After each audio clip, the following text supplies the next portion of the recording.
భగవద్గీత 41వ రోజు 42వ శ్లోకం. శంకరో నరకాయావ కులజ్ఞానం కులస్య చ పతంతి పితరో హేష్యం లుప్త పిండోదక క్రియ. శంకరః నరకాయ ఏవ కులజ్ఞానః కులస్య చ పతంతి పితరః హి ఏషం లుప్త పిండోదక క్రియః.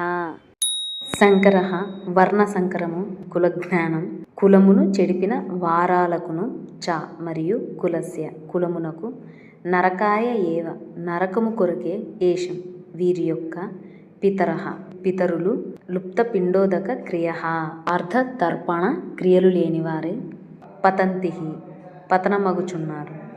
వర్ణ సాంకర్యము కులఘాతకులను నరకమునందు పడవేలు.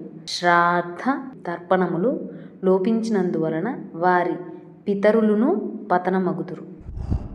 The caste system will cause the traitors into hell. Their ancestors will also fall due to lack of devotional practices. 37వ శ్లోకంలో కులక్షయం గురించి వర్ణ సాంకర్యం గురించి మాట్లాడడం మొదలెట్టిన అర్జునుడు ఈ శ్లోకంలో ఏం చెప్తున్నాడంటే, ఈ వర్ణ సాంకర్యం వల్ల క్యాస్ట్ సిస్టమ్ రైటర్స్ని హెల్లోకి పడవేస్తుంది కదా, అప్పుడు శ్రాద్ధ తర్పణలు ఇవన్నీ లోపించడం వల్ల, డెవోషనల్ భక్తి ఆచారాలు లోపించడం వల్ల పూర్వీకులు కూడా పతనం అవుతారు కదా అని చెప్తున్నాడు.